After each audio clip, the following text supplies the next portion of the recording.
Pour New Setting, je développe un nouveau travail qui est dans le prolongement de ce que j'ai pu faire avant dans le spectacle vivant ou dans les films, mais qui est très nouveau quand même, puisqu'il s'agit d'une pratique qui s'appelle les compulsory figures, les figures imposées, qui ont été retirées du programme des Jeux Olympiques dans les années 80 parce qu'ils n'étaient pas assez spectaculaires et pas assez intéressants pour la retransmission télévisée en particulier. À l'origine du spectacle, il y a Stephen Thompson qui est un danseur qui est assez connu dans le monde de la danse contemporaine, qui est canadien et qui, avant d'être danseur, jusqu'à l'âge de 18 ans, était un patineur de haut niveau.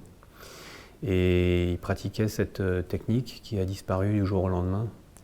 Et quand je dis pratiquer, c'était s'entraîner de manière quotidienne plusieurs heures pour parvenir à faire de manière parfaite des dessins sur la glace. L'argument de départ de ce spectacle, mais après ça on s'en est grandement éloigné, c'était de s'intéresser à cette manière de faire quelque chose dans la lenteur, avec le lien au dessin, à la dimension graphique, mais où le dessin est là dessiné par un corps et par les traces des patins sur la glace, donc un cas assez particulier d'une sorte de mandala sportif. L'œuvre doit être accessible même sans bagage particulier.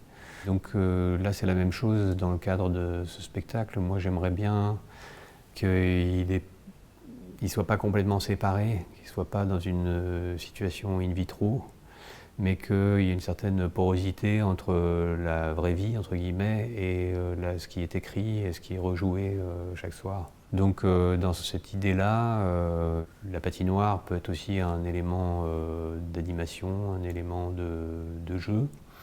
Et cette dimension attractive est un des éléments de départ du spectacle aussi. Donc il n'y a pas de raison de la séparer.